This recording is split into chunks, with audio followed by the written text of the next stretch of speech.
Alright guys, so here's our first set of looks. This is definitely a more natural eye. It's like a peachy, blown out look, and this is more of a dramatic eye, obviously.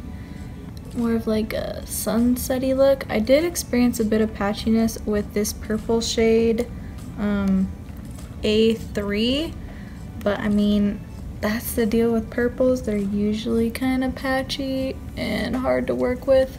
So I'm gonna assume the rest of the purples are gonna be that way too. Hopefully not though. But here's our first two set of looks. So let me wipe these off and then we're gonna do one more look and then I will tell you my final thoughts.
Okay, so there's our last look. Went with more of the primary color scheme, red, yellow, blue. And look like a clown if you ask me. But whatever, right?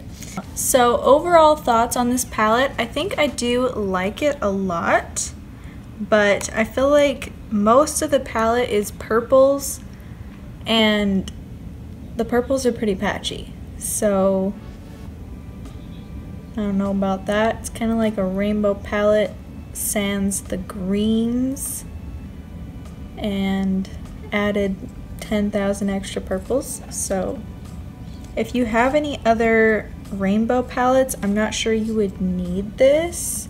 This isn't kind of like your all-in-one rainbow palette because it doesn't have that, but it does have the white and the black, so you can lighten and deepen any of the shades that you want, so that's pretty handy. I do like how the more warm toned mattes played. I feel like those blended really nice, and the blue blended really nice as well, so I did like that one. I really like this pink to gold shimmer shade. That one is really pretty, and I do really like the pink. Just wish it was arranged differently. I feel like, I mean, generally the purples are all up top and then like the primary colors and oranges and whatever are down at the bottom, but I feel like it could have been laid out in a more appealing way. I found myself stumped kind of on what to do with this just because the colors are all over the place, and a lot of these purple mattes are very similar in color, so I'm not sure I needed all of these. I feel like could have had like a inner corner color. I found myself not having one of those, so I just picked up the white or this light purple. Pretty much the only colors I could use for that, so I wish there was a lighter inner corner color, I guess, and then a more wearable crease shade, at least one in here.